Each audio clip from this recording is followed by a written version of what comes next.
Sales and marketing is a world profession. ప్రతి ఒక్కరు చేస్తున్న పనే. చిన్నపిల్లవారు పాల కోసం ఏడుస్తాడు. కొద్దిగా పెద్దయ్యాక పైసల కోసం తల్లిదండ్రులని అడుక్కుంటాడు. మరీ పెద్దయ్యాక ప్రేయసి పలకరింపు కోసం ఎదురు చూస్తాడు. డబ్బు కోసం కష్టపడతాడు. చివరికి సుఖాలను పొందుతాడు. ఆనందంగా గడుపుతాడు. ఇక్కడ ఏడవడం, ఎదురు చూడడం, అడుక్కోవడం, సుఖపడడం, చివరికి ఆనందపడడం, ఇవన్నీ సేల్స్ అండ్ మార్కెటింగ్లోని అంతర్భాగాలే. మీరు పరీక్షించి చూస్తే సేల్ కోసం ఇవన్నీ జరుగుతాయి. కాబట్టి ఈ సేల్స్ అండ్ మార్కెటింగ్లో మీరు ఇంకా మరింతగా రాణించాలంటే ముఖ్యంగా ఒక 9 తప్పులు ఉన్నాయి. ఆ తప్పులు మీరు చేయకూడదు. అవేమిటో ఈ యొక్క వీడియోలో మనం తెలుసుకుందాం. నేను M K Shankar. Welcome to our channel Shankar's advisory. 1. వృత్తిని చిన్న చూపు చూడకండి. మీరు ఇష్టపడే కదా ఈ వృత్తిలోకి వచ్చారు. కాబట్టి మీరు ఒక పని చేయండి. రోజుకి 30 కార్డులు రోజు పంచుకుంటా పోండి.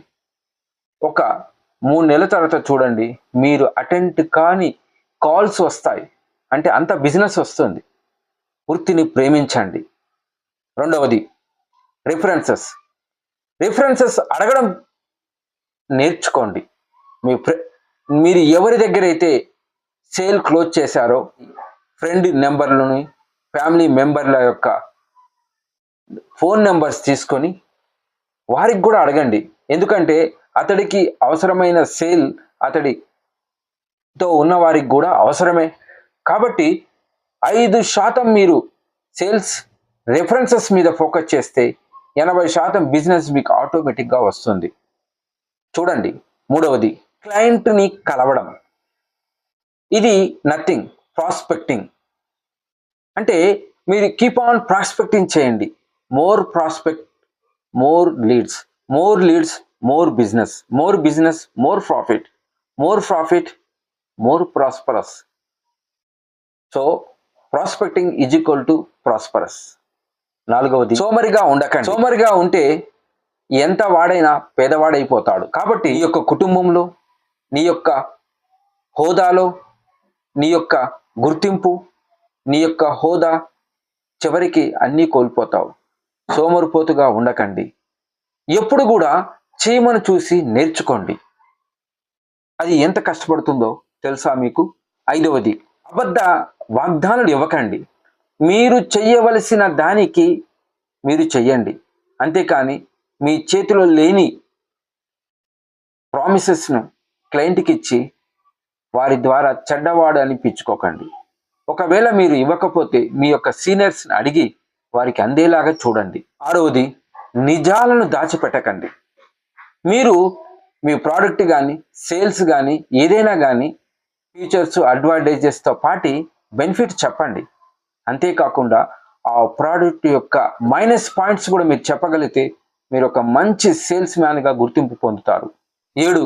కొత్త విషయాలు నేర్చుకోండి. మీ యొక్క రంగమైన సేల్స్ కాబట్టి కోల్డ్ కాల్స్ చేస్తూ, రెఫరెన్సెస్ తీసుకుంటూ, ఇది అందరూ చేసే మెథడే. అంతేకాకుండా సోషల్ మీడియా అయిన ఫేస్బుక్, ట్విట్టర్, ఇన్స్టాగ్రామ్ ఇలాంటివి వాడండి. దీని ద్వారా మీకు లీడ్స్ కూడా వస్తాయి.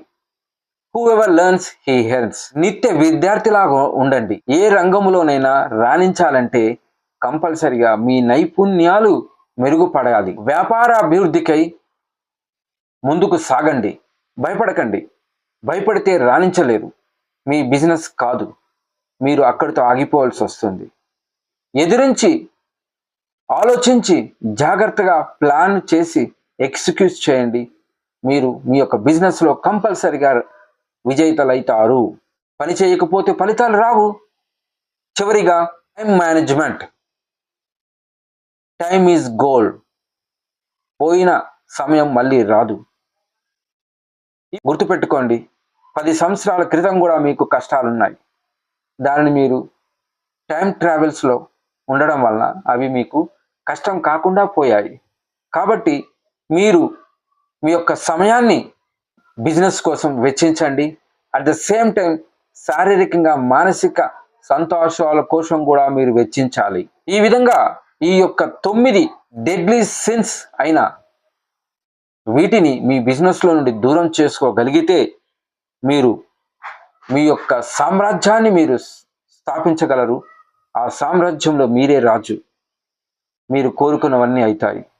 ఈ యొక్క వీడియో మీకు నచ్చినట్లయితే లైక్ చేయండి, షేర్ చేయండి మరియు కామెంట్ చేయండి. ఈ యొక్క శంకర్స్ అడ్వైజరీ ఛానల్ని సబ్స్క్రైబ్ చేయండి. చివరిగా నేను కోరుకునేది, మీకు కావాల్సింది వ్యక్తిగత అభివృద్ధి, దేశాభివృద్ధి.